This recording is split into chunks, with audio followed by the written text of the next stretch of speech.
On this week's Most Craved, Melisandre's Instagram filter. The X-Men Apocalypse is coming and maybe bringing Wolverine as well. Disney's got more movies. That was good, John. Thank you. That was good. Thank you. Thank you.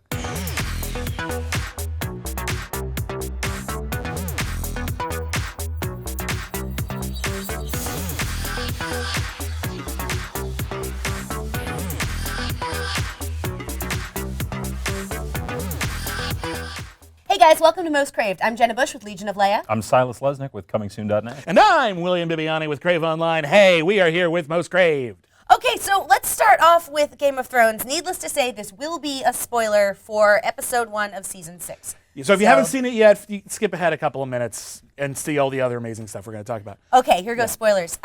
So Melisandre is an old lady with old lady boobs. You know, I saw the ending, and there was that moment she takes off the necklace, and she's now a different actress. She's an older woman. Right.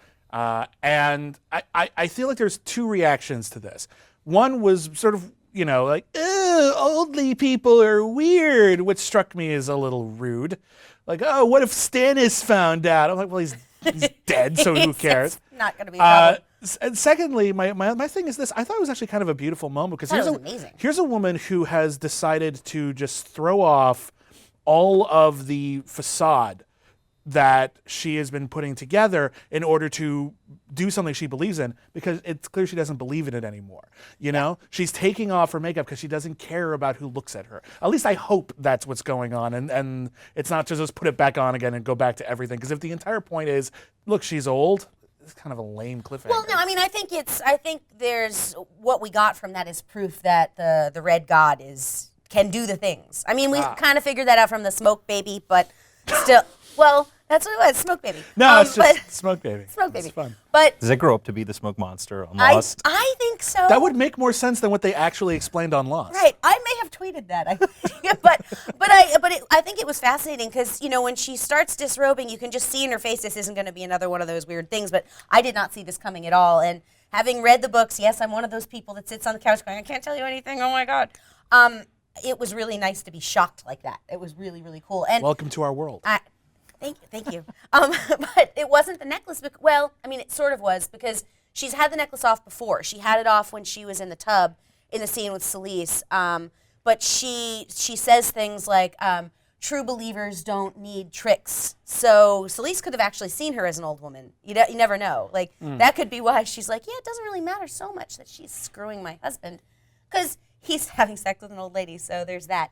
But I thought, like, it was also very interesting the way we're starting to see Sansa change. And I'm not gonna lie, I cried when Brienne took the oath in front of Sansa. Oh, finally, right? How long have you been waiting for that? Oh, it's so great. There was at least, I feel like there were 2 Monty Python references in this episode. I can't remember what the other one was, but the first one was when they're about to kill Theon. Yeah. And then it's just, you see Brienne like galloping towards him, and then it just cuts to the guy looking, and then you see her galloping towards him again, and he's like, "It's a woman slash."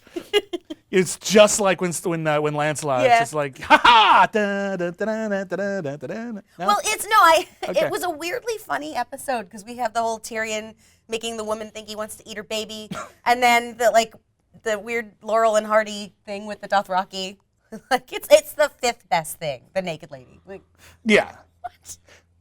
Yay. Yeah, that was the other Monty Python reference. It was like, the 4 weapons are fear, surprise, ruthless efficiency, and an almost fanatical devotion to the Pope. Well, I just have to say, to wrap this up, more happened in this episode than all of season 5, and that's good. I'm still stuck. It's hard for me to watch the episodes, just because coming to the series, I was able to watch entire seasons at a time. It's really infuriating to get to the end of like a 50-minute episode and be like, that's it? Like, I know.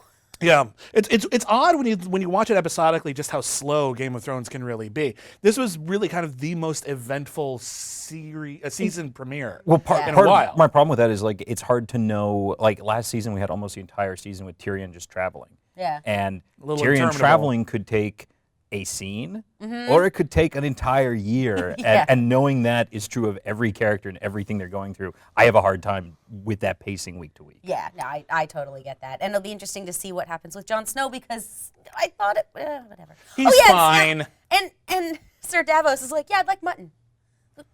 Yeah. He gives 0 fucks. It's great. He's none of those. Okay, good. I'm glad we're using just all the fuck words today. I never do on here. So That's good. No, you're entitled. It's great. All right. It's fantastic. Fantastic. So Game of Thrones, are we feeling good about this season? Because this is the one where the safety is off. We don't know anything. Yeah, it's really cool. We're excited? We're excited? I'm fairly, I like Game of Thrones. I can sort of take it or leave it, and I've felt that way the entire series. I watched it with a stuffed dragon, my Targaryen ring, and my Game of Thrones pillow. I like it. I watched it on HBO Now because I canceled my cable subscription because Time Warner was mean to me.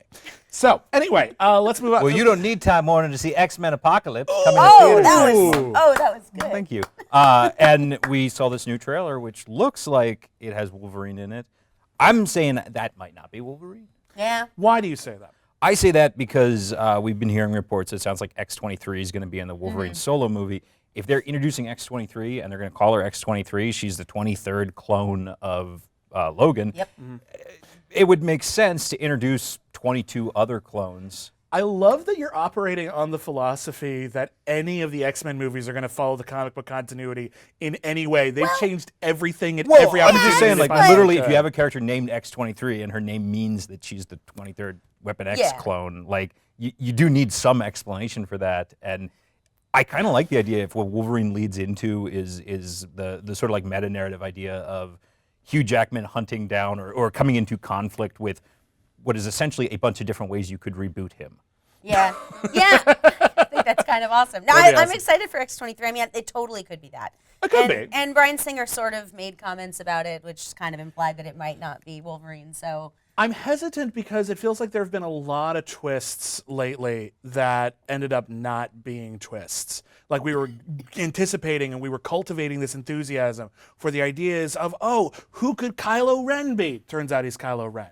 Who could Benedict Cumberbatch be in Star Trek Into Darkness? Turns out he's Khan. We knew these were kind of obvious. okay. Like, there is something that's fun about that speculation period and about going through all those different, like, seeing the movie in your head 1,000 times before you ever see it and then winding up with something completely different than you ever imagined. It just seems like a lot of times that leads to disappointment as opposed to actual increased appreciation. Well, all right, Khan, I was. But I wasn't disappointed at all about Kylo Ren. I'm like, I guessed right. Yay. Like, I don't know. I guess I just feel like I value the actual thing we get more than the period in which I think it's going to be amazing and then I find out. Like, I just feel like that's this really temporary, naive, childlike mentality that doesn't actually 12. bear I'm fine out. with I don't think, I think I've even said on the show before, one of my favorite quotes is from a Star Trek episode where Spock says, "You may find that having a thing is not so pleasing as wanting a thing.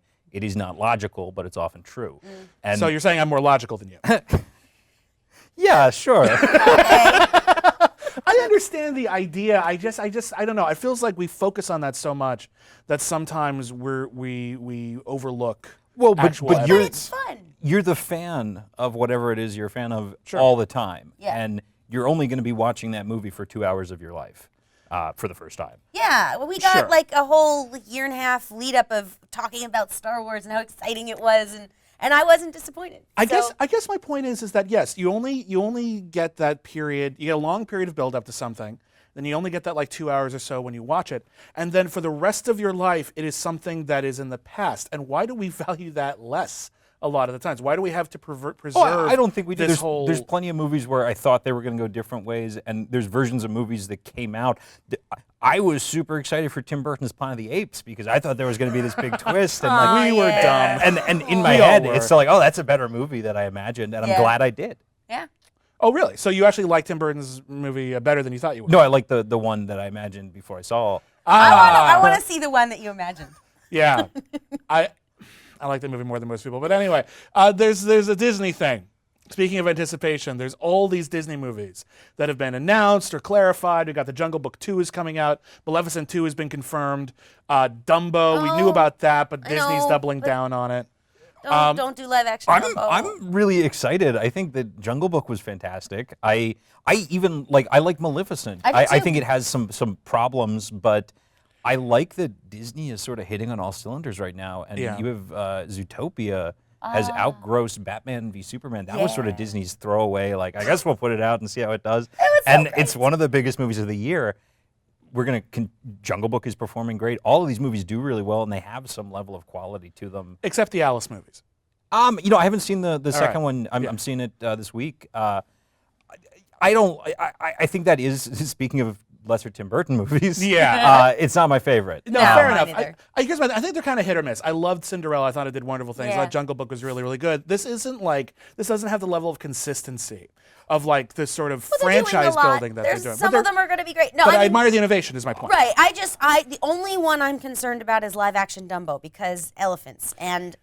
Here's how What's you do wrong a with live elephant? action. No, Dumbo. I don't want them to take elephants and make them do things. They'll do CGI elephants. easiest- That's fine. No. All you gotta do is you take the elephant and you put it in a war torn country and you have like Dennis Leary have to deliver the elephant to. So it's like an Operation Dumbo Drop prequel. Oh God. Yeah, basically. Dumbo is. Why do you think they called it Operation Dumbo Well, Drop? That's actually Dumbo. I don't. Oh, I actually, We've done it. I thought because the first one came out in like late 1940.